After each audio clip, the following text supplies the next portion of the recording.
Bow, bow, bow, bow. Bow, bow, bow, bow, bow, bow, bow. We live? We are live. We are live. Hello, everybody. We are live. Hang out. Put me on while you're working, while you're driving, while you're at home, just hanging out. What a fun day. A lot of things going on. A lot of things happening on X that I'm seeing. Um, Went to the Costco. Hey, fallen friend. Howdy. How are you?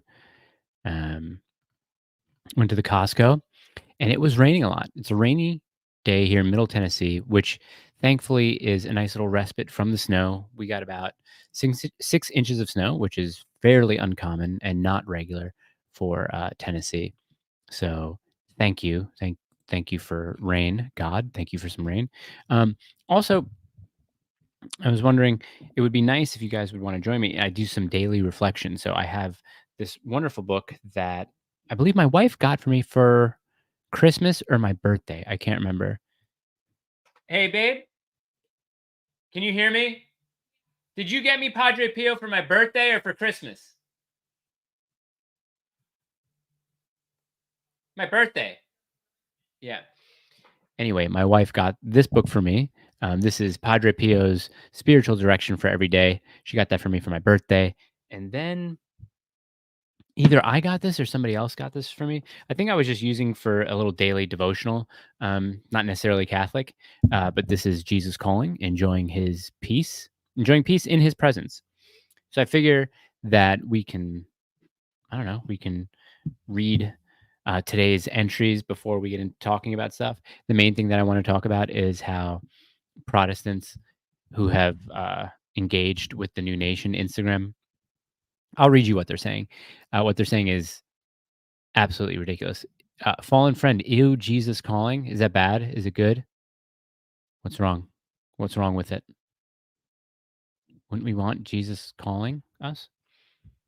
I think that'd be nice, wouldn't it? Gonna open up to today's date, which is it's New Age, is it? I mean, it is. It does have that tone to it. So let's see. What's today? Today's the 24th. Hmm. Okay. Well, I'm going to read this, and if the audience wants to chime in on whether they feel it's a bit too new agey, then they can. So this is the entry for January 24th, and again, this is from Jesus Calling. My peace is the treasure of treasures, the pearl of great price. It is an exquisitely costly gift for both the giver and the receiver. I purchased this peace for you with my blood. I mean, that's what Christ did. You receive this gift by trusting me in the midst of life's storms. If you have the world's peace, everything going your way, you don't seek my unfathomable peace. Thank me when things do not go your way because spiritual blessings come wrapped in trials. Adverse circumstances are normal in a fallen world. Expect them every day. Rejoice in the face of hardship, for I have overcome the world. This is from Matthew 13. Who, when he had found one pearl of great price, went and sold all that he had and bought it. This is from James 1. Consider it pure joy, my brothers, whenever you face trials of many kinds, because you know that the testing of your faith develops perseverance. This is from John. I have said these things to you, that in me you may have peace. In the world you will have tribulation, but take heart, I have overcome the world. That sounds nice. A little bit. I mean, that one's not so new agey. There have been some other ones that I did read that, yeah, I kind of get that, but that's a nice little meditation to have. But now we're going to go in the total opposite direction of New Age, sorry, with Padre Pio. This is a really good book. So these excerpts come from letters that he written to his spiritual mentors, to spiritual sisters and brothers of his throughout the earlier years of his life. So the early 1910s. So let's go to today's. And this comes from a letter to Raffaellino Serace, February 23rd, 1915. And this entry is the apostle rejoices at the thought that he will not be ashamed of anything and will not in any way neglect his duty as an apostle of Jesus Christ. He rejoices, even in the midst of the chains of his imprisonment, that Jesus will always be exalted in his body. If he lives, he will exalt Jesus Christ through his life and his preaching, even while he is in prison. He had always preached until that time, and now he preaches to the Praetorian Guard. If he will be martyred, then he will glorify Jesus Christ by offering the supreme testimony of his love. Thus he declares openly that for him his life is Christ, who is the heart and center of his entire life, the motive for all of his actions, the ultimate goal of all of his aspirations. Paul then adds that death would be a gain for him because through his martyrdom he would give solemn testimony to Jesus by his love. It would make his union with Jesus even more insoluble and would increase the glory that awaits him. And that's to Rafaelina Serace, February 23rd, 1915. And tomorrow's entry comes from the same letter. Padre Pio wrote a lot of letters to a lot of different people. Operating Thetum. Hi, Dan. Love Catholicism. Unfortunately, my local churches have been a nightmare trying to work with, and it almost felt like spiritual attack. Luckily, though, we found a great Catholic church. Oh, good for you. Very good for you. I'm happy to hear that. I hope everybody else is having a great day. Be happy to get back to Mass on Sunday now that we don't have any more inclement weather. So let me just share with you guys what I've been going through this past 12 hours or so. It's quite insane. But there was a post that I commented on. I don't know if you guys have seen this, guys. You ever see his post? Preaches their own narrative. A real church preaches the gospel of Jesus Christ. A fake church loves their money and possessions. A real church gives their money to the poor. You ever see that guy? That guy is Matthew Hammer, and he's a Protestant influencer on Instagram, and he makes these kind of like weird dark wave videos that that most of the time are cringe. But this one, he's like, churches are the most fake places you'll ever go to, and he starts talking about the differences between what he considers fake churches and real churches. And I commented something like, "Oh, finally, you're being truthful about the Catholic Church," basically saying that the Catholic Church is the true church and is the real church. You know, I say that, and obviously it gets a lot of likes. But then I got one comment from this one kid where he said, Catholicism is one of the leading real estate parties in the world, and they hold billions below the Vatican, not give it to the poor. To which I retorted, if you knew anything about the Catholic Church, you would understand that it is probably the biggest charitable organization in the whole world. So yes, does it hold wealth? Sure. Is it also a charity? Yes. That doesn't necessarily make it evil that it has wealthy landownings or stuff like that. I mean, look at all these mega churches. Look at the real estate that a lot of these people hold and a lot of those churches hold. It's very hypocritical for you to attack the not the economy, but the sort of and not even investments, but just to attack how much money something is worth or how much money an organization holds, and totally dismiss the charitable contribution that the Catholic Church has given to the world, you know, for all of its 2,000 years of existence. And I said the Catholic Church is also the largest charity in the world, and he said so are the Pharisees. I don't know what that meant. I don't know what he meant by that. Were the Pharisees the most charitable organization in Israel at the time? I don't think so. He went back and forth. And then this is a common thing that a lot of these Protestant kids get wrong, because most of the time these are like 20, 21-year-old Protestant kids who say this. What did he say? Did the Pope also not just say that gay marriage is allowed in the Vatican? No, he did not say that. And this is something that we went back and forth. I was just like, he didn't say that. He's never said that. No Pope in the Catholic Church's history has ever said that gay marriage is allowed in the Vatican. Catholicism is an organized religion. Yes, Jesus Christ organized it. It didn't come out until about a split from the Christian church back in 1054, homie. That's what he said. And this kid came into my DMs. So I was like, please DM me all these claims so I could thoroughly debunk them. I did debunk his gay marriage is allowed in the Vatican. I said, read the document. What is it? The FS or the FC, whatever. And he actually recanted. He was like, yeah, I'm sorry. I didn't know about that. I was like, yeah, you're right. And also I was just like, I just asked him, I said, how many rites of the Catholic Church are there? A lot of people don't know. How many rites are there? Because before 1054, there was a unified church, right? At least for the most part. For the most part, there was. And this split didn't happen until 1054. But even then, the split was only between the Western Catholic Church and the Eastern Catholic Church. And the Eastern Catholic Church is just called the Orthodox Church. It's still Catholic. That's what I hold anyway. But he didn't even know what rites were. So I am a Latin Catholic of the Roman Rite, and there are 23 other rites of the Catholic Church. There's a Byzantine Rite. There are there. I have them in a list just in case I ever need to tell somebody the different rites. So just in case you ever want to know the rites of the Church, of a Catholic Church. So you have the Latin or Roman Rite, and then there are 3 churches in the Alexandrian Rite. There's the Coptic, Eritrean, and Ethiopian Catholic Church. Those are all part of the Alexandrian Rite. Then there's the West Syrian or Antiochian Rite, and that's the Maronite Catholic Church, the Syriac Catholic Church, and the Syro-Malankaren Catholic Church. There's the Armenian Rite, which is the Armenian Catholic Church. There's the East Syrian or Chaldean Rite, which is the Chaldean Catholic Church, and the Syro-Malabar Church. And then the Constantinopolitan Rite, not Neapolitan Rite, or that's just the Byzantine Rite of the Church, has all these churches: Albanian, Belarusian, Bulgarian, Byzantine, Church of Croatia, Greek, Byzantine, Hungarian, Italo, Macedonian, Melkite, Romanian, Russian, Runarian Catholic Church, also known as the Byzantine Catholic Church in America, Slovak, Ukrainian, Greek. So if you are unfamiliar with these different rites of the church, you're just going to be labeling everybody else as a Roman Catholic, where that just isn't the case.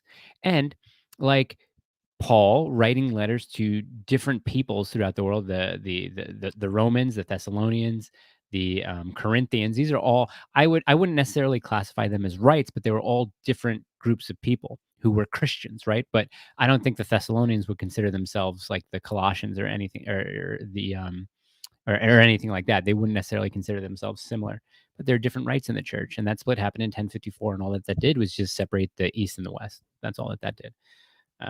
And hopefully one day we pray for their unification. Mike, do you have any opinions on why the Pope seems to be ideological different from the Catholic Church? You would have to give me examples. And when you mean ideologically, I guess you're talking about sort of social ideas, whether you're talking about climate change or whether you're talking about, I don't know, economic policy. I personally really couldn't give you on why he would be so theologically different. I think the times are obviously changing, and I mean Pope Francis, of course. You also remember he's a Jesuit. He's the first pope from the West. Is that the Western Hemisphere? No. Well, he's the first pope from the Americas. So he's Argentinian. So, growing up and living in Argentina for so long, he probably has a bunch of different social and economic leanings. He's not a communist. He's not a socialist. He's both spoken out against both of those two political ideologies. But the climate change stuff, I mean, if you think about that sort of objectively, if you were to believe that there was a threat to humans via climate change, then the Catholic position I would assume would be to, I don't know, sort of combat that as best as possible, but not at the expense of human beings and taxation and stuff like that. So I think that's probably where these things kind of butt heads for like Catholics like you or I, or people that follow me, and maybe Francis. That Francis is kind of like a boomer, right? He's an older guy. So yeah, I don't know why. Theologically different from the Catholic Church, not so much. But the best person to ask about this, personally, that I know of is Pine Sap. So if you go on to Twitter or Instagram, give Pine Sap a follow. He's a smart fellow. Ooh, what are we getting there? Might be getting there. Might get a big pimple on that schnoz. Let's see here. Kitty Barber. Hey, what's up? What's up, Kitty? Do you know that a favorite song of mine from the Oppenheimer soundtrack is actually called Meeting Kitty? How about that? Is Kitty a nickname for Catherine? I can only think. Oh boy. Okay, your childhood church wouldn't even meet with us. The one we have been going to for 6 months finally answered our requests, and when I called the archdiocese, got them to answer us. Long story short, the priests and lay folks at the church blew us off more, treated us like strangers after being involved for a while. So operating theme blew you off in what way? And treated you like strangers? Did you try to I guess, join the community over there and do different activities, and I try and, expand on that. Like his appeal to global homo bullshit. Yeah, yeah, yeah, I understand that. Yeah. Yeah. I understand what you mean. And I think I would put that more upon his age, I guess, than I would anything else. I mean, you talk to a lot more of the younger Catholics, like Catholics my age, they tend to be more traditional, and they tend to be more conservative ideologically. So I think it's just his age. They welcome my fiance. Glad to hear young men and women unlike the other. Ooh, yeah. Saint Wave, Mr. Saint Wave. Heck yeah. Heck yeah. Ricardo, greetings from Costa Rica. I believe we spoke earlier. Nice. Thanks for the recommendation. You got it. Um, also, guys, I'm so happy to announce that the Grift is coming back with Aura. We're so happy to see that. So please, when the link comes out, you guys are going to sign up for it like madmen. There's one more person in this exchange from Instagram. Got to wait for him to come in. And where is he at? Where is he at? Where is he at? I think this was a different guy, and he blocked me, unfortunately. So I don't think I can find his comments. I can't remember what it was on. Let me see if I can go back to my notifications. If he blocked me, that means that his comments won't show up. Shame. But this guy was saying some weird stuff. He was saying that because there are pagan statues in the Vatican, that's why the Catholic Church is false. I said, pagan statues in the Vatican. What are you talking about? And he sent me, I guess there was a Pope Gregory tomb or something like that, or a statue representing the tomb of Pope Gregory. And I think there was like a Roman god on it. And, I said to him, and he said, oh, well, because, Constantine basically created Christmas. He made it up and it's not on the 25th. And all they did was they just adopted pagan holidays. And I said, the practice was back then to basically baptize these pagan holidays and assimilate them into the Christian tradition because, how many pagans did we convert? Millions upon millions of them, right? So it's no secret, and you guys can look this up in like on Catholic.com and other things like that. But it's no secret that what the church did was they would basically cleanse and baptize these former rituals and work them into Christian rituals. So, they say that Christmas falls at a certain time and it's whatever, it's the winter solstice. Sure. Okay. So what? I don't care. I was like, and I was like, so do we know that Columbus set foot, in the New World on October 12th or whenever his holiday is? I think dates don't necessarily mean anything. And I asked him if he celebrated Christmas, and he said no, because it's a pagan holiday. I'm non-denominational, and we only do what's in the Bible. And I said, okay, that's interesting. Why wouldn't you celebrate Christ's birth? Do you not celebrate Easter as well? Do you not celebrate his passion? I said, are you Jewish? Because it seems like if anybody, the Jews would be celebrating Christ's death. There would be like a little special holiday for the Jews. Okay, so let's see. We joined the church 6 months ago, participated in food drives, and we're going to church every Saturday night and Sundays if we're not able to attend on Saturday. They told us we had to pick up envelopes and donate to the church on a weekly basis because they have no official record of us being formal members, even though they sent me monthly mail. Weird. This is a Catholic church? This was their stance in order for us to get married through them. Oh, okay. I see that. Mr. Saintway says pagan from anti-Catholics is the equivalent left's calling others racist with zero backing. Real and true. Has anyone told you that you look like Corey Sanhagen?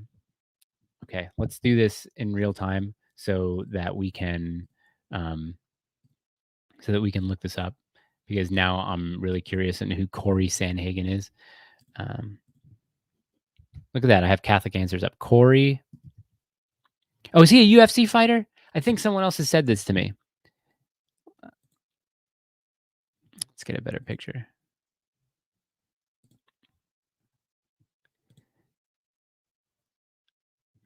I mean, not really. Wait, where's my picture? Oh, it's over here. Let's see. I mean, I get like if I shaved my head, really, would that? Let's see. Kind of. Yeah, kind of, I guess. I suppose. Listen, I also want to let everybody know that I'm the Power King. Okay, Saint Wave. We need to. Oh, Saint Wave. Are you still watching in here, Saint Wave? Let's remake this hat, Power King. Christ is King. Christ is the power king. This is a really cool vintage hat. My buddy got it for me, and it has a clasp system that I've never seen before. It's kind of got like these teeth on the side. Really interesting hat. My buddy sells vintage wares, and he gave me this hat for helping him out one day. Protestants are using the dumbest arguments, bad representation. For real. I don't know what's going on with them. Been working on a Crisis King product, but I'd collab. Saint Wave and I, we've done one collaboration before, and that's when we did the IDG merch for the first live show, which was a success, by the way. You can go and you can watch that live streamed event, 3 hours long, with Jay Dyer and David Gordon's on there. Oh, the good old days. No, I will not talk about why IDG ended, but I sent out a text message to good old Fick Nuentes, seeing if I can get him on the show sometime soon. He hasn't answered. The kid is too busy. Oh my God, look at that. I'm sorry. I have the cutest kid. I have the cutest kid in the world. I can't stand it. He's so cute. If I could fight any social media or public figure, who would it be? That's a really good question. I'm surprised I've never got this question before. If I could fight anyone, well, I would want it to be a fair fight, and I'm never scared of fighting anyone bigger than I would, even though I wouldn't willingly do it just for the hell of it. I got into a very weird situation yesterday, and then I'll answer this question. But once you're kind of like over 25, there's no reason for you to be fighting if you're a man. The only reason for you to be fighting if you're defending your wife or your kids, or both of them at the same time. Don't get into any ego battles once you're over the age of 25. It's not a good look. And also, you're not as physically fit as you think you are. I mean, a lot of people are, but there was this guy yesterday who I was driving back from ballet with my daughter, and he was swerving all over the road. So I got to the side of him, and as I'm passing this guy, he's asleep at the wheel with like a blunt hanging out. This white dude. So I said, this guy's gonna end up really hurting somebody. So I call 911. I have my dash cam on, so it's recording everything. I get behind him. I'm on the phone 911, telling him where we're going, and he's falling asleep at red lights. And I'm just kind of staying behind him with my hazards on for as long as possible. And he's just falling asleep to them like 2-3 light cycles. He's just asleep. Finally wakes up, and then we get to another intersection, and he kind of taps the person in front of him at a light. They get out of the car. The drunk high dude, whatever, gets out of the car, and I'm in the car with my daughter, so I'm carrying appendix. I take the gun out and I kind of like point it down at my chair, just in case anything happens, or if this guy walks towards me for any reason, or if he assaults the other guys, whatever. But I'm on the phone with 911. I said, I think they're going to turn to the gas station. They have ended up turning into the gas station. I'm waiting about, I don't know, 100 feet away from this guy. And the police finally come, and they ask, he's like, hey, can we see your dash cam? And the guy's just like veering into oncoming traffic. Like, it is a miracle. I had my rosary in the pocket. So maybe Mary interceded by, hopefully guiding this guy, so that because he was going, I guess, fastest maybe 40 miles an hour. But if he veered into oncoming traffic, he could have hit someone head on. He was in like a small SUV. Anyway, who I would fight, social media public figure, who would it be? I'm trying to think of someone who I dislike. Oh, probably conservative Ant off of Twitter. I'd fight him, and while I'm raining down punches on him, I would ask him why anal sex is conservative. That I know I wouldn't want to fight Lex Friedman. I find him incredibly boring, but he is a Brazilian Jiu-Jitsu black belt, I think, or at least like a blue or brown belt. So Lex Friedman's a no-go. I know who to fight. Like, I know I can size up who I can handle. But if I know that they do BJJ, I'm not going to do it. Who else?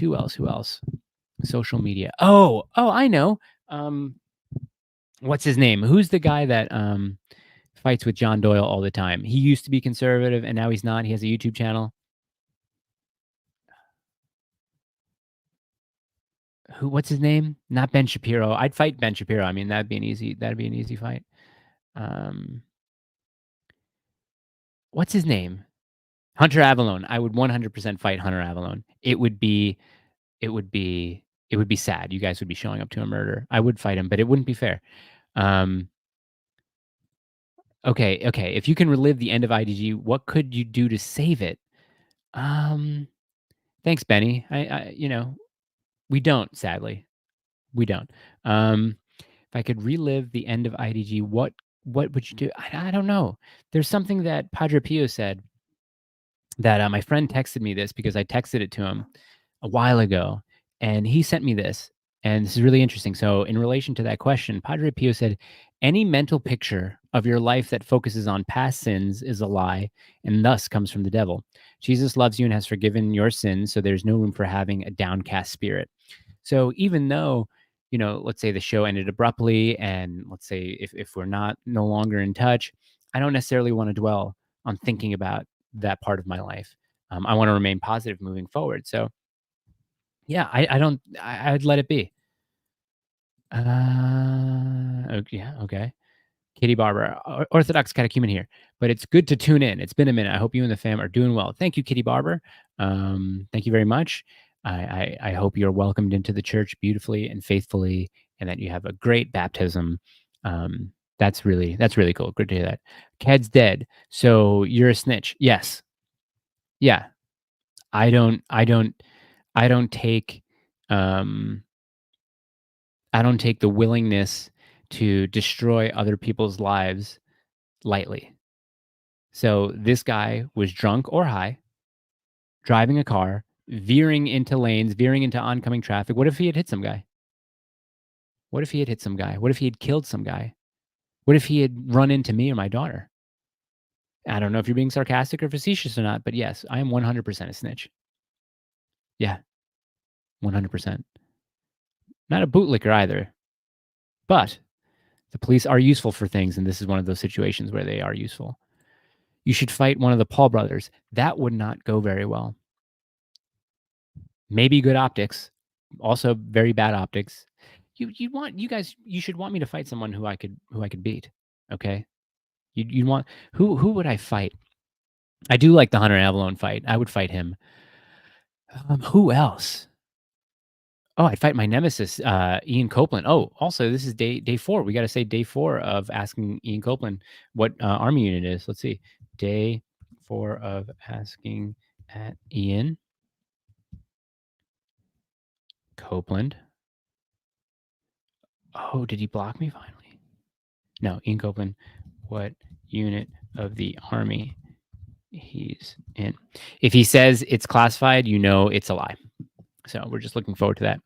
Have you heard of King Saint Ferdinand Castile and Leon? I have not. Fight Ben Shapiro, Hunter Avalon. Forgot all about Hunter. Same. He was already involved in a murder. So funny you say, oh, that's right. Yeah, that's right. That Hunter Avalon thing. See, that's why it wouldn't be fair if I fought poor Hunter. The dude literally hid behind a woman while a guy was shooting and shot his girlfriend. So not a good look for poor Hunter. Too bad. Are we getting we're getting a little pimple there. Kind of, it's okay. So what else? Yeah. I suggest you guys get this. Oh, also something that I wanted to talk about. So a lot of people, I posted on the Instagram story on the New Nation that I guess Catholic.com or Catholic Voters, whatever that organization is. Let's see. Trump for president, the Catholic vote. Big announcement. Catholic vote is officially endorsing former President real Donald Trump for 2024. We're fighting for more than just another 4 years. Our Catholic way of life is on the ballot. I said this. I said any true practicing Catholic, obedient Catholic cannot vote for Donald Trump. And I'm sorry. I know that feels incendiary. I know that you feel personally attacked by that, but there are reasons. Okay, there are plenty of reasons why I feel that just Trump's not our guy. One, he's not Catholic. I understand his wife is, but his wife isn't running. One, he's not Catholic. Two, he's not pro-life. He allows and advocates for abortions up to a certain period of time, 8 weeks, 12 weeks, 16 weeks, whatever. That's abhorrent.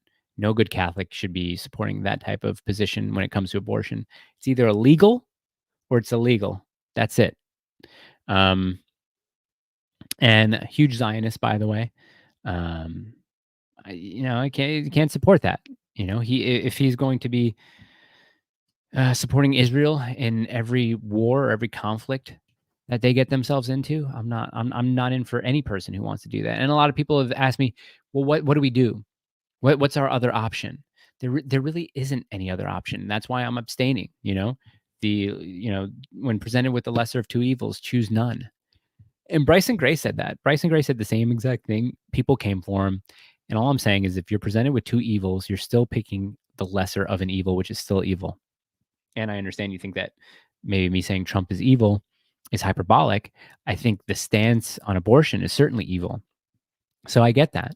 And until there is a extremely Catholic candidate who isn't hypocritical on his positions, especially um, his positions being contrary to the church, then I'm really not going to vote. I'm not going to abstain it, or I'm going to abstain from voting.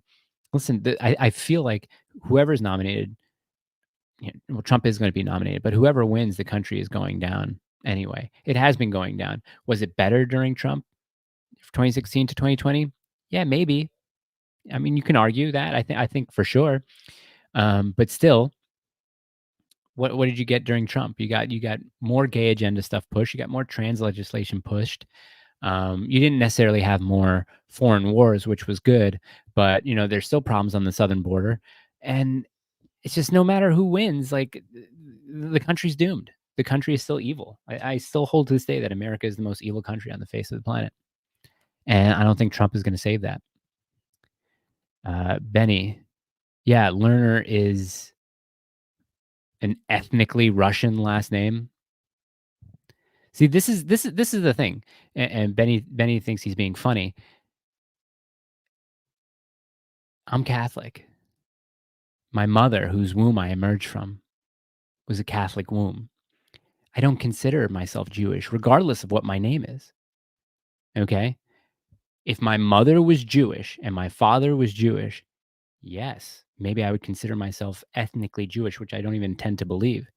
But no, I'm Catholic, and I'm proud to be Catholic. You can make fun of my name all you want, but or my nose or whatever it is, but I am extremely Catholic. And that's just a low IQ and unfunny dig to say at somebody, unless they're actually Jewish, which I'm not. So good job, Benny. Hey, Mike, why'd you go RC instead of Orthodox?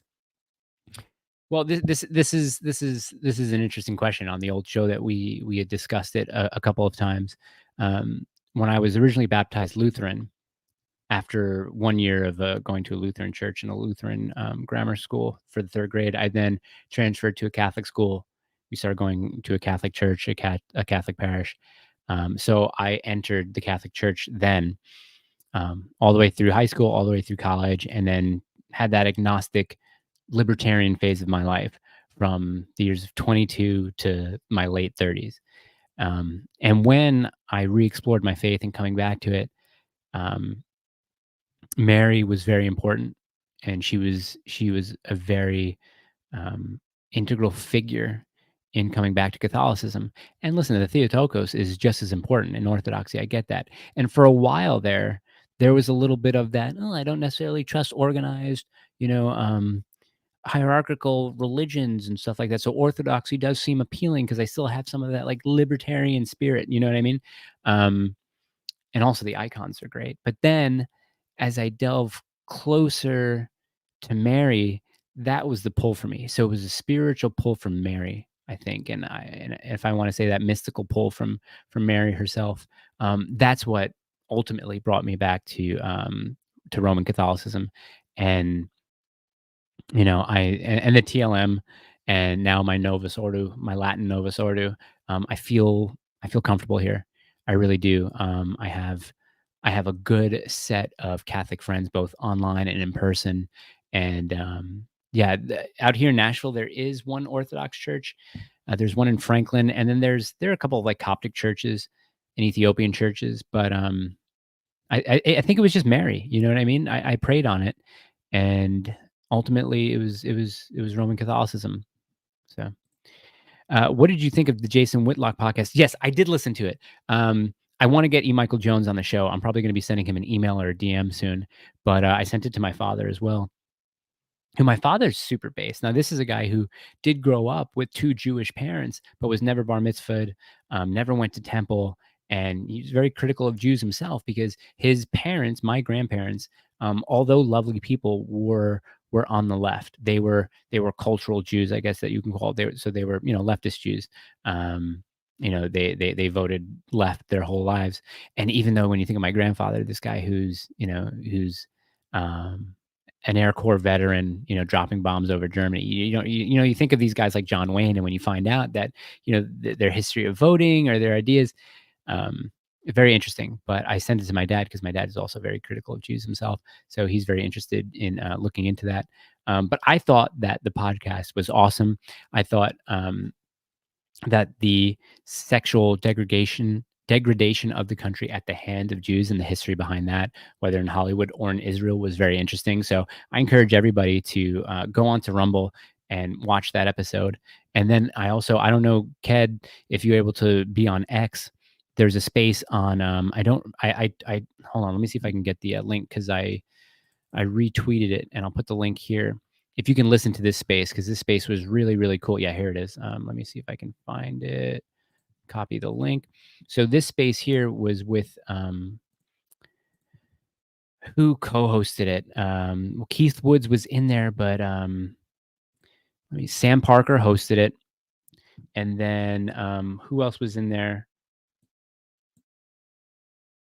Hold on. So it was Sam Parker, E. Michael Jones, and then there was who's the guy that streams on Cozy, who was Nick's partner with the Gavin debate.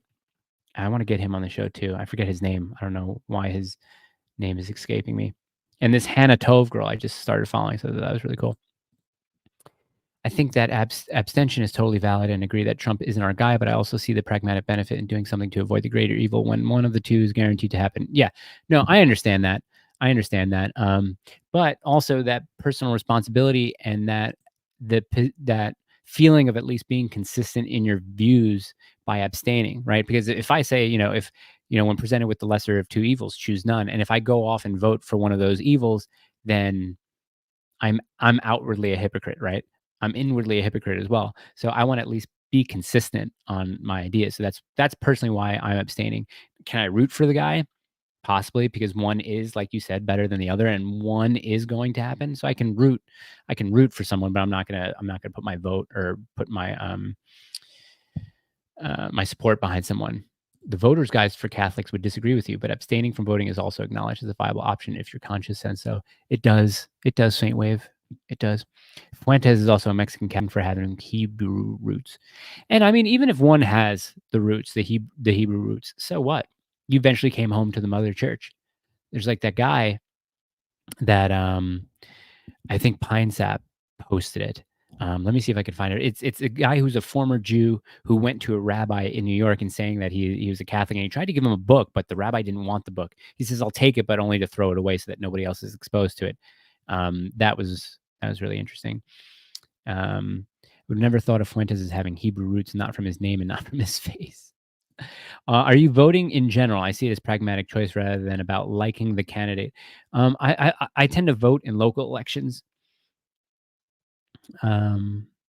especially for like budgeting and stuff like that for the mayor.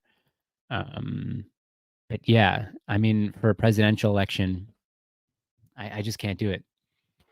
People were trying to say that Fuentes was a Fed back in the day. Don't understand it. For a Fed, he seems to have converted a lot of young men to Catholicism. Yes, he has. Also, I don't know if you guys have been seeing a lot of Elijah Schaffer's posts lately about Patriot Front not being a Fed organization. And the more I look into it, and the more that I've been reading what Elijah's been saying about it, I'm tending to agree with him. I don't think the Patriot Front is a Fed organization, just because right-wing influencers want to call it a Fed organization. Go look at Elijah's posts on X, and I'm starting to kind of agree with him. Vince, yes, Vince. That's who it is, Vince. Vince James, yes. Russian Jew here, don't care, Catholic anyway. That's right, fallen friend. I'm probably going to vote third party. Don't know what the options will be, but I hope there will be a solid Christian candidate. Yeah, third party. Who? I don't know. I don't know who that's going to be. Well, I mean, when you think of the only Catholic candidate who's out there, if you go third party, it's going to be Robert Kennedy. It's again, you can't get behind the guy who supports abortion, right? You can't, because a Catholic cannot be a supporter of abortion. There are like weird Twitter accounts. I got banned by one that was like Catholics for the letter for Catholics for abortion or Catholics for choice. That's what they call it, the choice to murder your own child. Um, that seems like an oxymoron. It just can't be. So the only I think Catholic option that you do have is Robert Kennedy, and even then, he's not a real Catholic. And I've been chastised for that, saying you can't say that someone's not a real Catholic, and it's just like, well, you kind of can, right? If someone doesn't attend mass, if someone doesn't take the sacraments, um, if someone doesn't, you know, um, hold his ideals as the church does, is that person really a Catholic? That person can maybe be like a baptized Christian, I guess, but not a Catholic. Yeah. No support for abortion. The American Solidarity Party. That sounds iffy. All the Groypers are former feds who began watching Nick and try to infiltrate but got red pilled. That's actually pretty funny. That's actually pretty funny if that was the case. Um, yeah, no support for abortion. I mean, I can't stand the conservatives who will say, the abortion thing is the thing that's going to kill any chances that we have. So what? So be it. If we're going to stand on the one issue that preserves the sanctity of life, and so be it. If we're the bad guys for that, call me the bad guy. I'm absolutely fine with that. But it's like, where would you rather stand on fiscal responsibility or on protecting and guarding life? Johnny Root. It's like people like that who actually call themselves Christians too. It's kind of weird. Voting for Robert Kennedy Jr. would be a bigger betrayal to the faith than voting for Trump. I agree. I agree. And here's the thing: if Trump, and people have said this, people have said it. I don't know if it's true. I don't know how true it is, but people have said that Trump. There is a possibility they see Trump converting to Catholicism. I do see that as a possibility only because of his wife, right? So if Melania is able to pull him closer to the church, I think that would be awesome. Though he did badmouth Francis um, a couple of years ago. Didn't appreciate that. So who knows? Natalie and Bruglia for president. Okay. Gavin always called Patriot Front a Fed group. They may be compromised, but it's ironic hearing it coming from him, given his organization appointed a former CI to a chairman position. Yeah, true. And I've heard rumblings of cooperation with federal agencies in order to. I mean, he did that so he can get his guys lighter prison sentences. Which I guess. I don't know. Would you do that? Possibly. Yeah. Um, Either vote for her or no one. I'm torn. I get it. That's why you did it. Okay, good for you. Good for you, Saint Wave, working in the puns. Um, oh yeah, here, let's watch this. Someone, because I got on a thread that this lady posted. Let's watch this together, you guys. Let's watch it together. I'm Catholic. I'm pro-life. I'm voting for Trump. Let's see what this says. Hold on one second. Let me know if you guys can hear that. W in the chat if you can hear the audio coming from the video.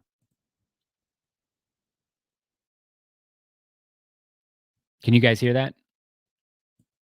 W in the chat? Or yes in the chat if you can hear the audio. L, no, you can't hear the audio?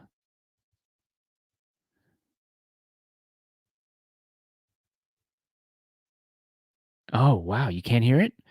How would we be able to hear it?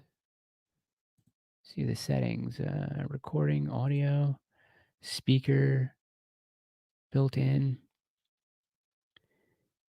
no audio, stereo audio. I can only hear it in my head when I read the post.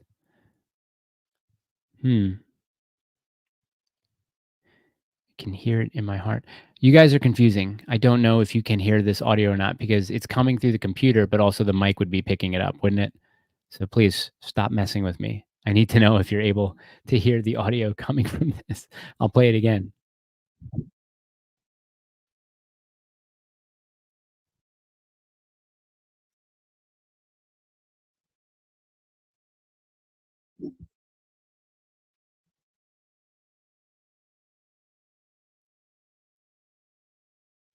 Can you hear that? Can you hear that? No, you still can't hear it? Why is that happening? Hold on, let me see. Because the settings are audio. The mic is from the mic. The speaker is from the Mac speakers built in. Camo microphone is virtual. iMac speakers built in. Default.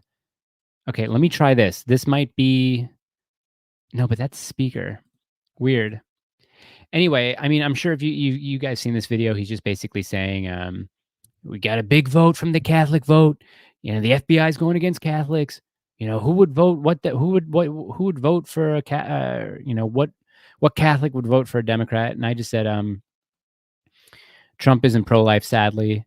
And someone said the most pro-life president in history. And this person posted a video from CNN, and I'll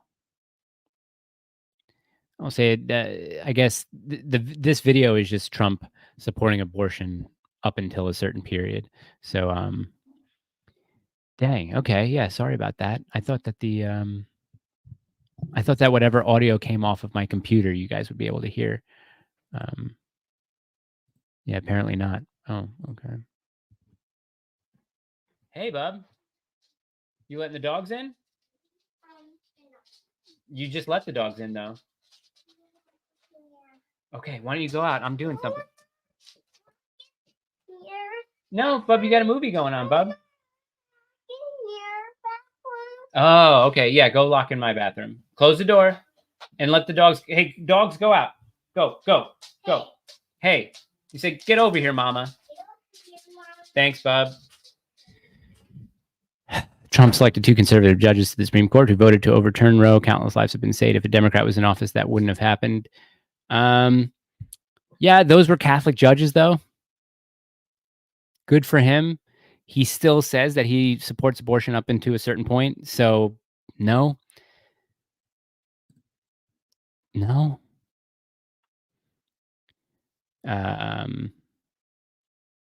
Thank you. She's very cute, but when she refuses to poop in a potty. So, when she asks to get locked in the room, that means she has to go poop, and then I have to go clean it, unfortunately. Just play the video and mimic him into the mic. That's what I did. Unfortunately, yeah. I gotta figure out a way. The next time I stream, I'll figure out a way how to get the audio from the computer, into I wonder if it has to do anything with these settings.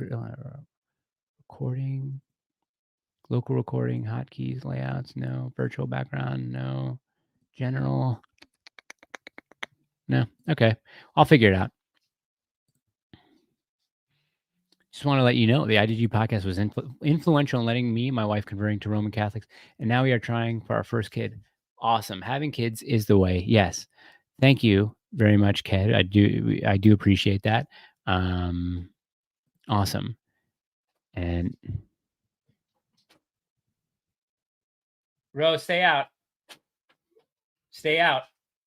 Stay out. See, the problem now is if I leave to go clean her dirty underwear, if you guys stick around, I'll be right back. Go. Go. Come on, it's not funny. Go get your underwear. Where's your mother?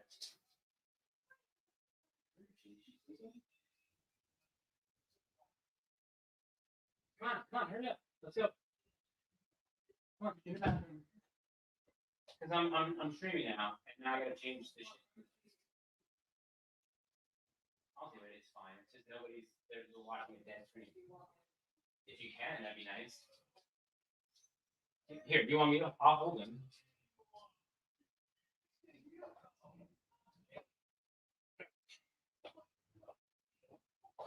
I know. Okay, so I'm holding the little one while my wife changes the underwear of the toddler. Hi. How you doing? You're so little. I love it. You do it. Hi. Look at you holding your head up. Oh, a little bit too far back. That's so cute.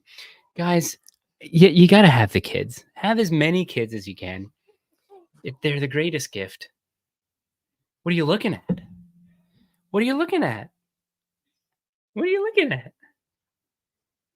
And name them after saints. Name them after gospel writers. This is little Luke. Luke James. Luke, are you going to be a doctor? Are you going to be a physician? Like Luke, the gospel writer? Huh? They're just the best, honestly. They're a lot of work. That's not a joke. That part is it's understated. You know, your friends that have kids, you know, you're not with them 24/7. The amount of work that these little guys are.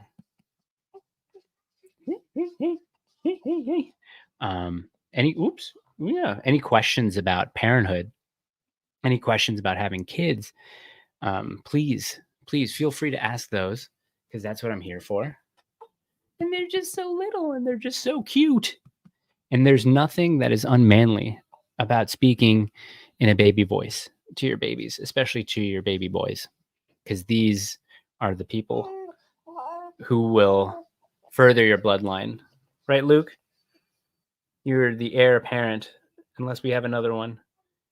But you're the heir. You continue the name. Isn't that awesome? Isn't that great? Yeah. And he's good. So this little guy is about a month and a week. A month and a week old. Thank you. Thank you so much. Thank you. What a great wife. Get yourself a trad wife. She's not even a trad wife, she says. You want to stay in, or what do you want to do? But yes. Oh, good for you. Your first kid's going to be 6-month-old in a week. Great age. What an age. Great age. Listen, let me tell you something. The learner children have amazing trunk control. I mean, my daughter was lifting her head at 3 weeks, and like not just kind of just like this. She was like a turtle, you know. And Luke is pretty good there too. Wife giving. Can we all extend a W in the chat for Mr. Saint Wave? Wife giving birth in 10 weeks. What a blessing. I'm gonna start. I have to. What a W. W in the chat for Saint Wave. Fantastic. God bless you. God bless your family. Oh boy. Can we all agree that Pearl needs to have her Twitter taken away from her? Or do some people think that her audience is so big that she does have an opportunity and that there is a chance of her doing some good in the world? I disagree. I think her Twitter needs to be taken away from her. I think I don't think women like that should have platforms. Look, we got Chase and Sovereign Bra liking the tweets, but he's not following, and you know, he's putting off coming onto the show. Come on. Not good. Not good. I know everyone is in their feelings, but requirements for being a pilot hasn't changed. Oh yeah, Bryson's going in on DEI. Apparently Charlie Kirk said something where he said if he saw a black pilot, his first thought would be, I hope he's qualified or something like that. And someone wrote a very interesting reply to that saying, I don't know, who was it? I can't remember who it was, but they were saying when you see a white pilot, you know that he's not a candidate of DEI, that you know he's not a DEI pick, just because, you know, white people are sort of opposite affirmative action. So it's a lot harder for white guys to get in on their merit. So when you do see a white pilot, you're like, okay, cool. He's not there because he's not a DEI pick, which I thought was interesting. Yeah, that happens. Ooh, California woman who got high and stabbed boyfriend 118 times will not go to prison, judge rules. Is California a failed state? Guys, follow Pine Sap. I want to have a space with Pine Sap soon, maybe, or maybe not. I like doing the YouTube streams rather than having a space on Twitter, because if you don't have a large audience, then the space is kind of worthless. Yeah. I got to be reading more. I spend too much of my time on shows. And one that we just finished streaming the second season of Love on the Spectrum. And I just got to say, what a heartfelt show. Though a couple of the autistic people on Love on the Spectrum were talking about being well, one was a lesbian, one is a lesbian, and the other one was a what are the people who can fall in love with anybody? They're like, yeah, I can fall in love with anybody. It doesn't matter. I'm attracted to person and not necessarily physical features. Um, I don't know. And I'm saying, yeah, well, that's the autism speaking. But 90% of the other autistic kids they're so lovely. None of them have downs, but I don't know what is with like the high functioning autism. So what they basically do is they follow these people who are looking for love, the autistic people, because they need love too. Some are high functioning, the others not so much, but they always pair them up on blind dates or dates with Down syndrome people. And I'm not saying don't do that because I honestly think Down syndrome people are living angels on earth. I don't think there's a bad bone in any of their bodies. I don't know if there has ever been a Down syndrome person in jail through like no fault of his own. So yes, pansexual. Yes. Thank you, Saint Wave. But yeah, it's just an awkward thing because they're not very verbose. They don't really converse a lot. Where the high functioning autists are able to at least hold conversation, even though most of it's nonstop. There's one guy on the show who doesn't shut up. There's another one who's kind of quieter, more reserved. But I love the show. If you can watch Love on the Spectrum, do yourself a favor and watch that. And if you're single, you really have no excuse to get out there and want to start your own family, because if they can do it, you certainly can do it. Because me, I feel like, I don't want to be like the Groiper who calls myself an autist or whatever like that. But I'm sure I have some autistic tendencies. Or no, is that just me trying to be edgy? No. I'm not autistic. Though my wife said that I used to bow a lot. Like when I'd enter the room, I'd bow. I don't know if that's autism, other than just, well, I'm not Japanese either. So bear your torch off X on the show. If it's spelled bear, is this like an Owen Benjamin person? Let me look it up now. If it is, I'm not going to be bear your torch bear. Oh, torch bearer. Okay. Is it you? Are you torch bearer? Ronald Reagan was one of the worst presidents. Bullshit. I believe Reagan sucked. He started massive gun control legalism. We have today amnesty, Reaganomics. Yeah. Torchbearer seems based. Not a very big audience. So, I mean, mine's not either. I think, when did I join? I think I joined Twitter February 2023, but I didn't really start actively using it until November. 371 followers, not that bad. Yeah. Watch Love on the Spectrum. That's a good thing. What else is happening? Yeah, I start my new job in 2 weeks, I suppose. Yeah, 2 weeks. It's just until then. It's just I hate idleness. I hate having really nothing to do. The job is going to be nice because I'm going to be in an office, so I'm not going to be constantly doom scrolling on this thing, which is going to be nice. But hopefully I am going to get the Aura sponsorship reinstated, which is going to be good. I reached out to several people that hopefully before I start the job, I reached out to Candace. I asked her to come on the show, 30 to 45 minutes max. That would be great if I can get Candace onto the show. Nick Fuentes. I'm going to do something on Saturday with the guy who's doing Triumph of the Heart film. There's been some other people, if they come in and out, like I'd get Aldo back on the show. Well, I never had him on the show, but I'd get him on the show if he ever comes to Nashville. Who else? Who are some other guests that we want on the show? E. Michael Jones. I'm going to try and do that. Chase, obviously. I asked, I DM'd Anna Perez. Let's DM her again. Hey, Anna. Let's see. Oh, Bryson Gray and Owen Benjamin did have a space. Now I have to listen to that just to hear what Bryson and Owen Benjamin were fighting about.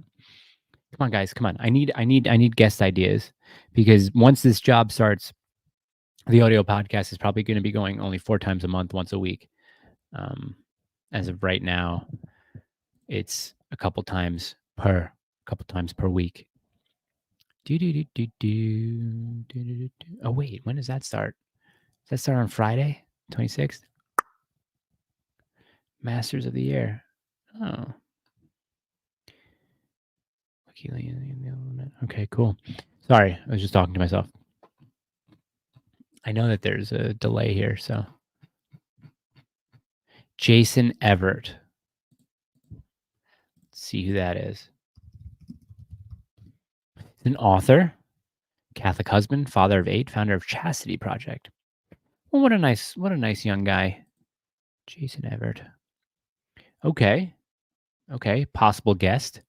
Jason Everett. I gotta look into him. Do we give the follow? We'll give the follow. I gotta do that on the New Nation though. Let's see. Share profile. Share profile. No. Okay, I'll do that. I'll put that in. Brian from Catholicism again. Yeah, I'd love to have Brian on, and we can do that. I don't know if Brian has.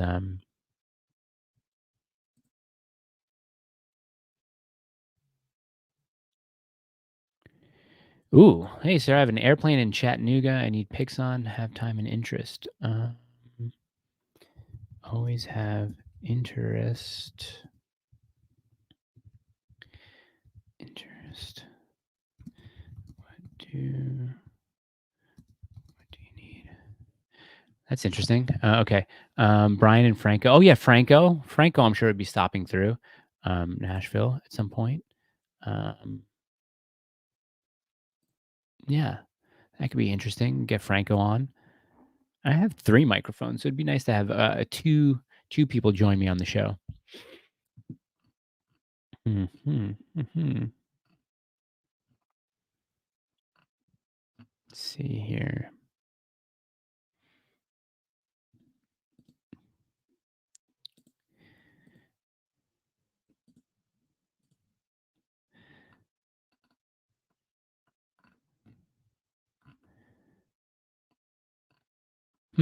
Okay, sorry.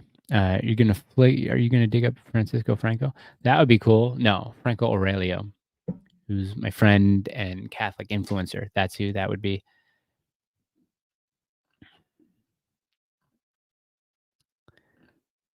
Mhm.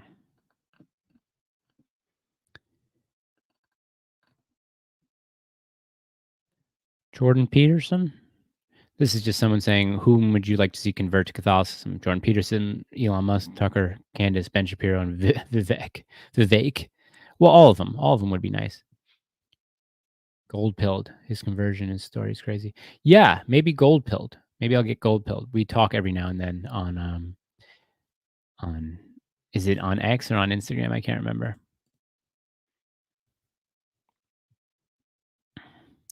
This is so like the new evangelicals. Like it's I don't understand. I don't understand the whole deconstructing thing. Are you still a Christian if you consider yourself in deconstruction? Deconstruction what? I mean, deconstructing something is you have to tear down a foundation. So are you just what are you tearing down? What are you deconstructing? Are you just being even more narcissistic? If you're some Protestant, but now you're a deconstructing Protestant, and that means that you don't listen to anybody's quote unquote authority on scripture, that it's all based on you now. There's no church. I don't get it. I just see his avatar and get kind of triggered. I've always said, this is someone he's quote tweeted. I have always said that it's the folks on the anyone who uses the word folks, ironically, is not to be trusted. I've always said it's the folks on the right will say racist stuff they believe in and then blame the left for their racism. Oh, example, Charlie Kirk says if he were to see a black pilot flying on a plane, he will only question his qualification, not because well, that's what it is. How many black pilots were there before, let's say, the sudden jump in affirmative action? They're not too many. They're not too. I have been flying, since I was 10 years old. I'm almost 40 now, right? So I've been flying close to 30 years. I've seen maybe, and when I was touring with Bieber, I was on a plane 2 to 3 days of the week for a solid 3 years. I didn't see. I can't. If I would have seen a black pilot, I would have remembered it. Maybe like 3 or 4.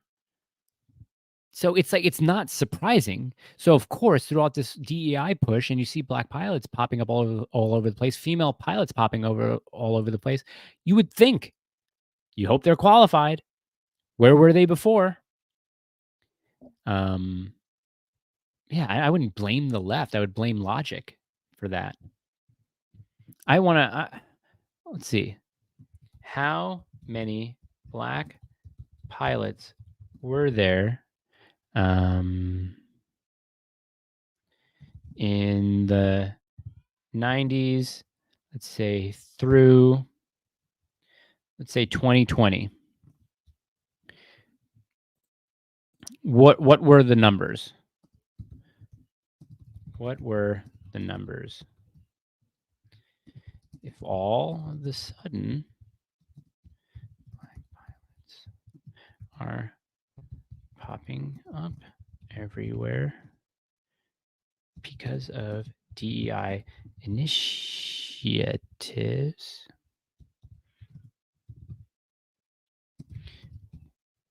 wouldn't that be a valid thought? I think so. Okay, sudden pilots, DEI initiatives. So my response to that is, how many black pilots were there? Let's say from the 1990s to 2020, right? What were the numbers? If all of a sudden black pilots are popping up everywhere because of DEI initiatives, wouldn't that be a valid thought? I mean, can we look that up right now? Maybe I get Doyle on again. It's even worse than just DEI. Many whites were laid off in 2020 COVID, then replaced with DEI hires. Oh, yeah. Oh, interesting. Okay, let's see if we can look this up. And just for posterity, you guys can know it's just me. How many black because I'm sure the numbers, commercial pilots are there. As of 2021, 3.9% of aircraft pilots and flight engineers in the U.S. were black. This is according to the Bureau of Labor Statistics. Let's go to this website.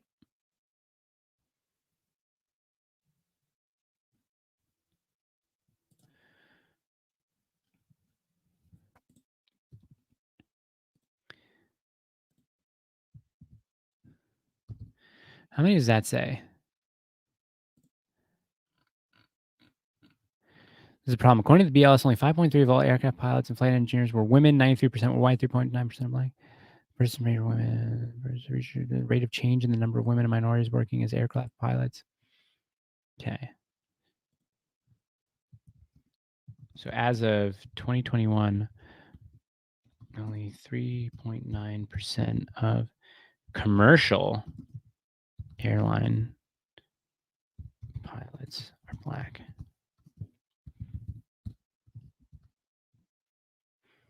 Very interesting. But yeah, Ked's dead. You make up a really good point. It's even worse than DEI. Many whites were laid off in 2020. Code replaced them with DEI hires. Very, very interesting.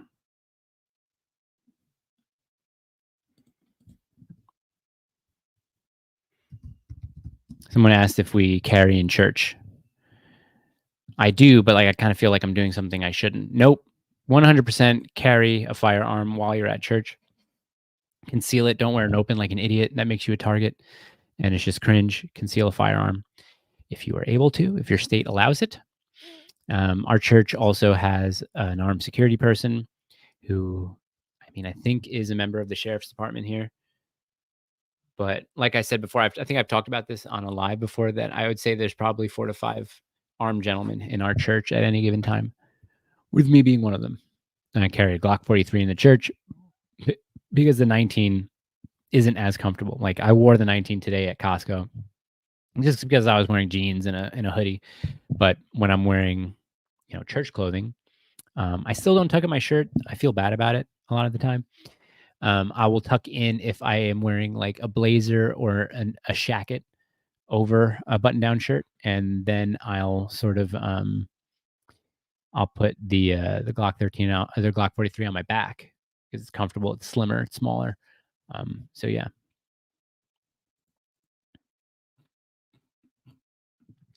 That's it.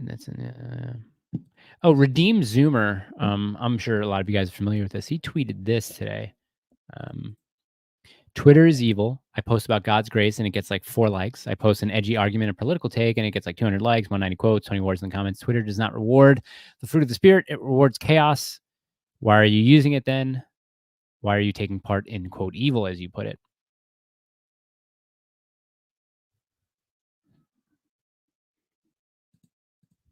It's a valid question, right?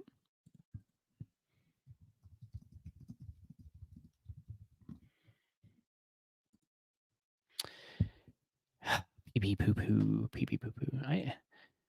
I know Twitter's a place where anybody can have a profile, but honestly, if your PFPs are SpongeBob and anime, I disengage.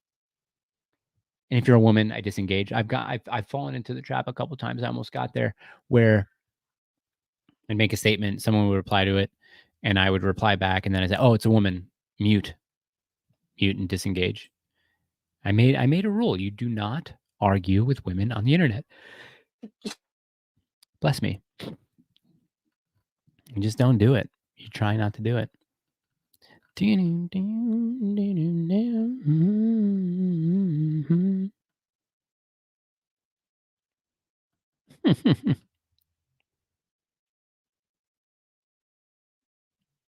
Sorry, I shouldn't be doing that. I shouldn't be looking at the internets while I'm on the live with you guys. But let's see if we get anybody from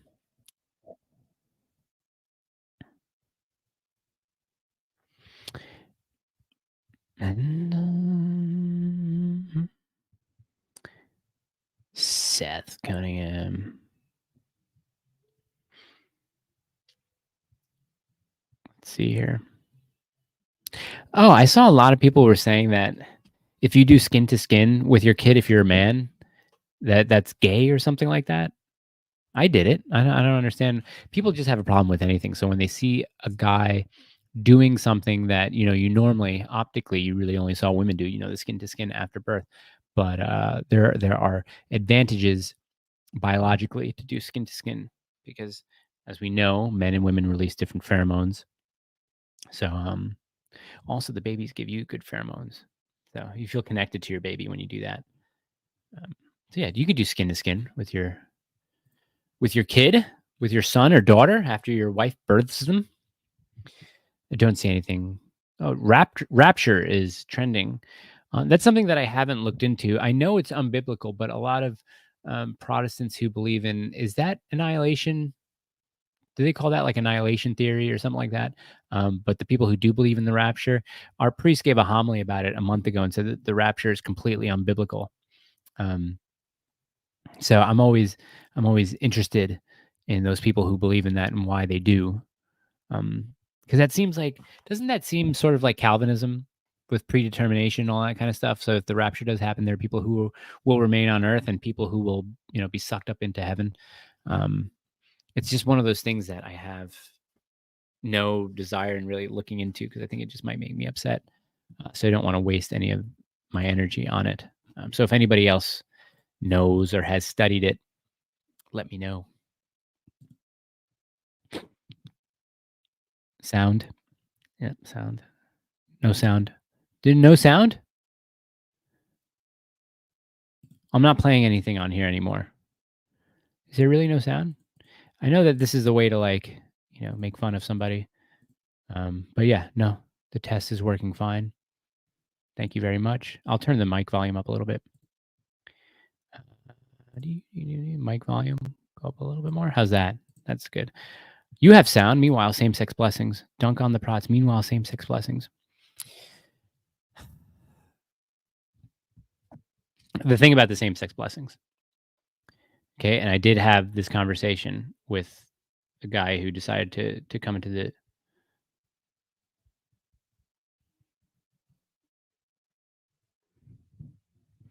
This is why, see.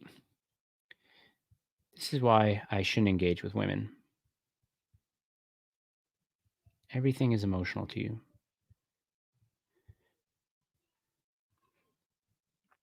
Okay, here's the thing with the same-sex blessings. Let me get back to it.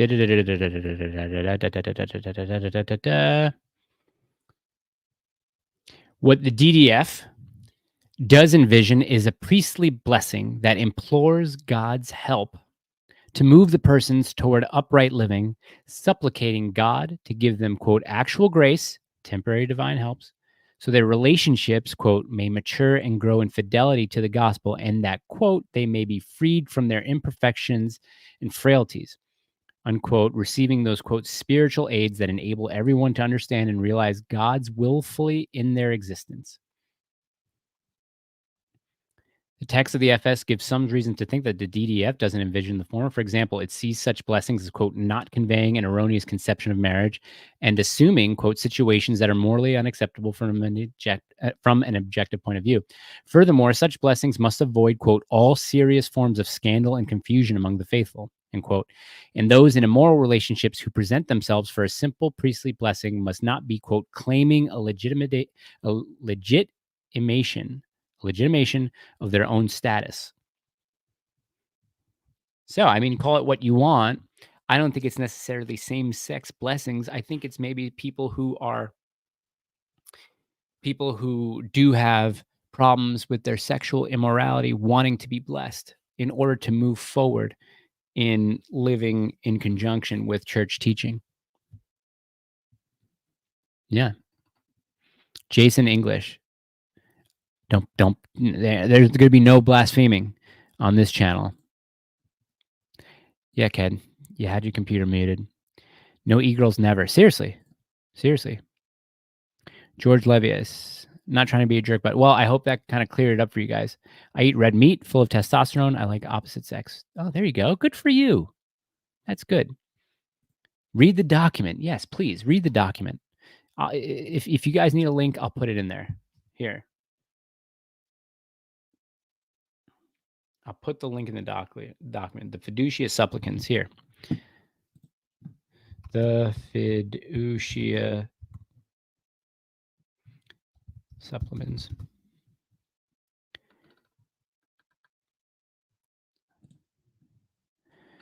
I think this is the right one. I know. Don't remove that.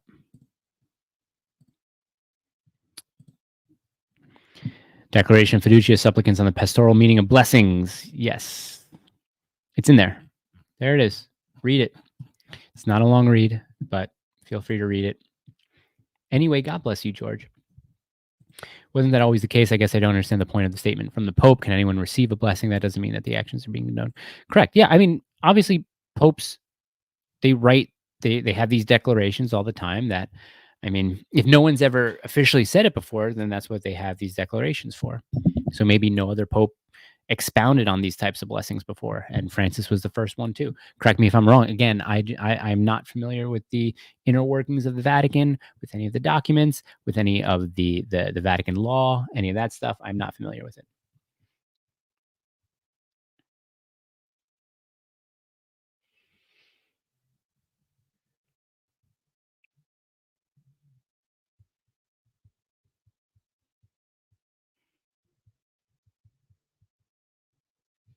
This is why I can't do it with these women, man.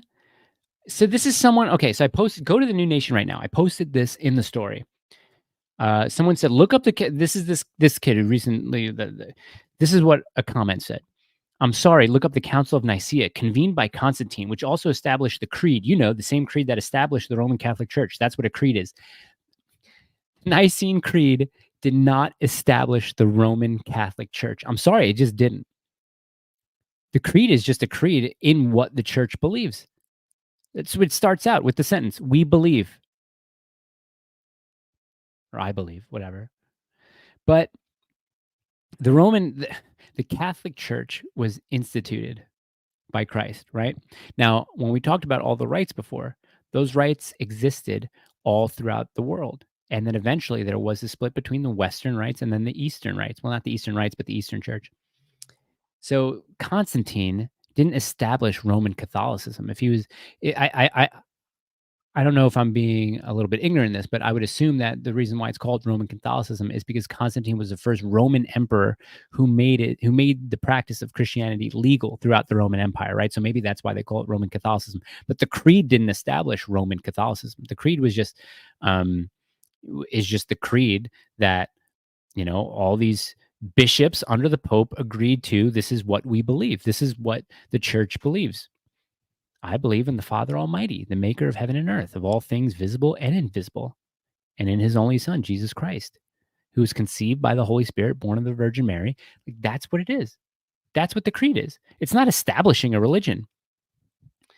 So I said, thinks this kid thinks the creed established the Catholic Church, and I said, Protestants, y'all claim this kid, and this woman, these women. Oh, she's the same people that said that we idolize the Pope. Okay, and she's not a person. 0 followers, zero posts follows me. I don't understand why I waste time with these people. You're not a real person. Blocked. But she says, you're bullying. You're a grown man. Teach him. You emotionally defunct bully. He's literally in high school. You should be wise, not mean. And I said, and this is why I don't engage with women, because everything is emotionality to them. Everything is emotionally related. Love is patient. Love is kind. It does not boast. Okay, whatever. You run a Catholic page, but you are not loving. I run a Catholic page, and if anybody wants to blaspheme or wants to be a heretic or wants to just spread lies about the Catholic Church and the faith, I'm going to call them out on it. I don't care how old you are. 10, 45. It doesn't matter. I'm going to keep that same energy. I'm sorry.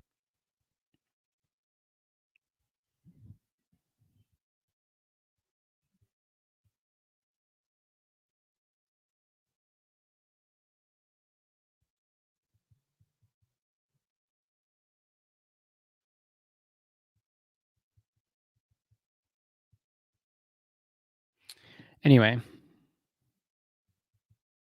Yeah, she's getting blocked. There's no people. She's following all these people. That has no posts, no followers. Instant block. Vicky. Don't interact. I'm telling you, do not interact with women on the internet. Don't do it. With the exception of, where is she? Where is she? With the exception of good old Kitty Barber. She's the only one who we are happy to engage with. Mike, what is your process for writing interesting, realistic characters in fiction? Oh, my process. Well, this is a good question. Thank you for this question. Backstory is good. What drives the character to do what he does? When I established my character of the hero in my screenplay, I knew who he was. I knew that he was a former Special Forces operator. But I wanted to go further than that. What type of relationship did he have with his parents? And he grew up in the faith. He had a great relationship with his parents. His parents died fairly young. Who was important to him in his life? How did he meet his wife? It's basically all the things a character goes through before you see that character on the screen. And like people, I want the characters, and people who write characters, we want them to have lives before you see them, before you get to know them. They have to have a backstory, or else they're just like paper mache. They're not real. And the problem is with leads, with supportings, you have to develop these backstories for these people. So the other lead is the detective who is assigned to his case, and she has a very harrowing history of her own where she does lose her family as well. That's what they have in common. But there are so many coincidences in their lives that they feel, and it's not romantic, by the way, but they feel that they were destined to meet each other, that God had put each of them in front of each other. And you develop these characters. And the process is just that. The process is sitting down with each of these characters and laying out their lives before your audience sees them. And a lot of that is drawn from personal experiences in your life. A lot of that is fiction, obviously. But, if you want to have a three-dimensional character, you have to give them a three-dimensional life, so to say, that you don't necessarily envision them only existing on paper. You kind of make them real in your mind. If you can conduct a non-gay award show, what would be your nominees for 23 Best Picture? Nominees for Best Picture: Oppenheimer, The Holdovers. Because I'm trying to let me see. Because I'm trying to see movies released in 2023. I'm trying to see what I saw. I know I didn't see too much. Let's just go from popular movies. I didn't see Killers of the Flower Moon, though. That is out on Apple Plus, so I got to get around to watching that. So this is just based on what I've seen. The Holdovers, Oppenheimer. See, Past Lives wouldn't get a nomination because I don't see it as like best picture sort of material. Maestro, remember you said non-gay, so Maestro doesn't get a claim. I do believe Maestro should win best cinematography. It so far looked the best out of all the films that I've seen in the past year. Didn't see Napoleon. May December I watched and it was absolutely awful. The Creator, I don't know if that gets a best picture nod. Sound of Freedom says it's a popular movie, but I'm trying to see just a bunch of popular movies. And Self-Reliance was good. I don't know if that's a best picture nomination. That was good. See, The Killer. The Killer would definitely get a The Killer and Reptile. Reptile was good. Best picture nominees, a bunch of different movies. You know what? I would add Past Lives to that. I think Past Lives gets a nomination for best picture. A bunch of other stuff. I just didn't watch too much, which I kind of regret. I watched I don't know if the Quiet Girl officially, I think it was like December of 2022, but I think it was released in early 2023. Out of any film, The Quiet Girl gets my nomination for best picture of 2023. It's absolutely fantastic. Which director, dead or alive, would you have direct my screenplay? Can I pick both? Can I pick one of each? Dead or alive? Well, maybe not even dead.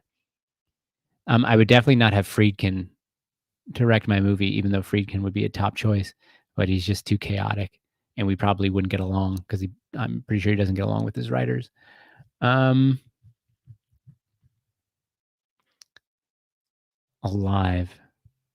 Villeneuve, for sure. Denis Villeneuve. Andrew Dominik. So Andrew Dominik did Killing Them Softly, the assassination of Jesse James, and he did the Maryland movie. Andrew Dominik. Christopher Nolan. I wouldn't even ask Christopher Nolan to do the movie because it's just not his speed. So Christopher Nolan wouldn't get the nod. I think Ethan Hawke. I think I would ask Ethan Hawke to direct. I think Ethan Hawke would probably be good at directing the movie. Oh yeah, I mean, if I could, Terrence Malick, 100%.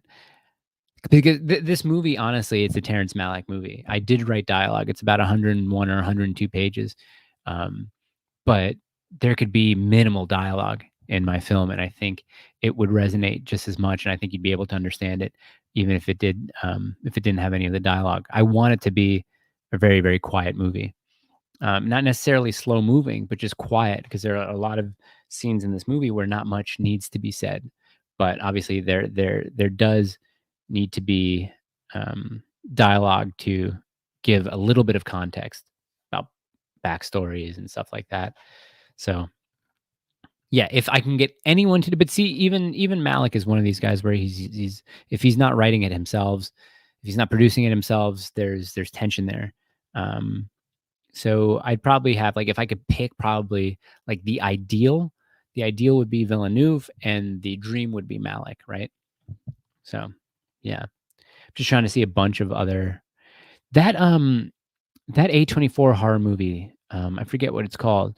That wasn't all that good. The one that got really hyped up. What was that one called? Oh boy, the one with the hand. I forget what that was. That wasn't. Des, what's your movie about? Go listen to episode 4 of the podcast. It's 40 minutes of me talking about what the movie is about. But just to surmise, to give you a little log line, a former Army special officer, a former special forces operator loses his family, and while mourning, stops a mass shooting at his church. Can he accept the title of hero while still grieving and feeling guilty for the loss of his family. Yeah. Oh, Nefarious came out in 2023. That movie was awful. Nefarious was bad. Not good. Oh, Infinity Pool. Oh, that got a very bad rating. I did watch Infinity Pool. That was just bad. Very, very bad. There's this movie called Divinity. It's a sci-fi horror movie. It has nothing to do with God or theology. So don't watch it if that's what you're thinking. Hold on one second. Go pee in your potty, bud. Go pee in your potty, bud.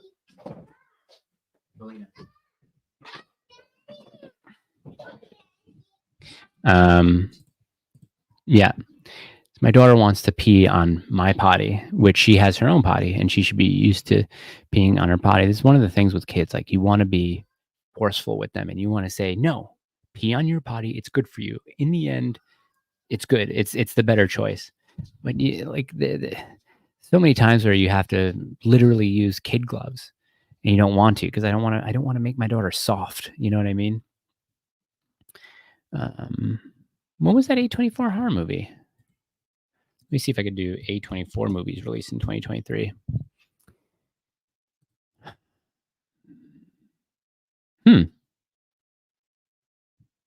Doesn't say. I had to jump out for a while. Now I'm watching the baby part. I can't agree more. My firstborn is due in April. Can't wait. Good for you. Do not watch Padre Pio. Do not watch it. It's nope, not Idle Hands. That was Devon Sawa back in the day. Don't watch the Padre Pio movie. Spare yourself. If you can, go on YouTube and watch scenes with just Shia LaBeouf. Don't watch the rest of the movie. It's a communist love letter, so do not watch it. Yeah, see, I'm not a cinephile, but I know a lot of movies. I watch a lot of movies, but I wouldn't call myself a cinephile. Like, I have a letterbox that I haven't contributed to whatsoever.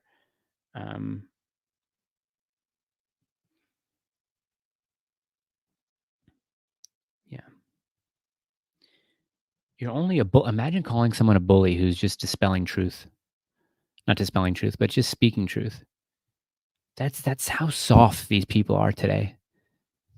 And again, women, just stop. Just stop talking to men about this stuff. You just have to be heard, don't you? You just have to get that attention. Just stop it. Stop it, stop it, stop it.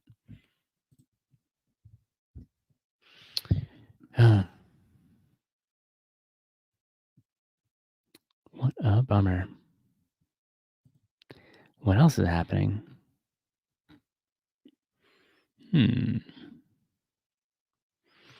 Yeah, remember when, what was it that St. Pope John Paul kissed the Quran?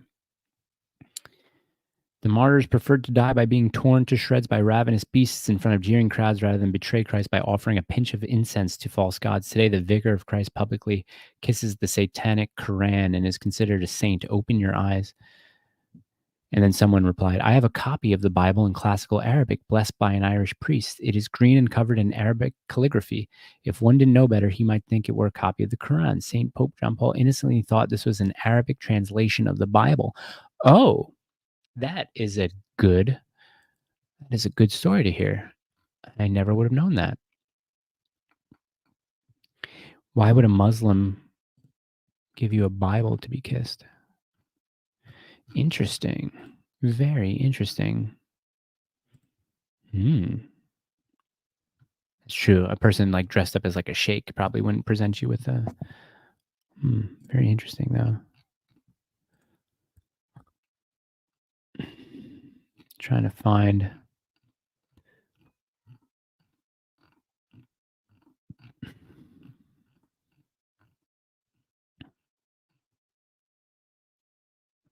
Okay, see, this is the thing. Okay, if you're going to do skin to skin, it has to be with your child. It cannot be with two gay dads adopting or surrogacy. That's not your child. You paid for that. It's a designer baby. I feel so bad for these kids. I really do. That breaks my heart. Ugh. Ugh, literally makes me sick. Okay, that's it for today. Thank you guys for joining. We do appreciate these. More of these throughout the week. More of the live streams. You're gonna get a new episode on Monday, hopefully. So thank you guys, and we'll see you very, very soon. God bless.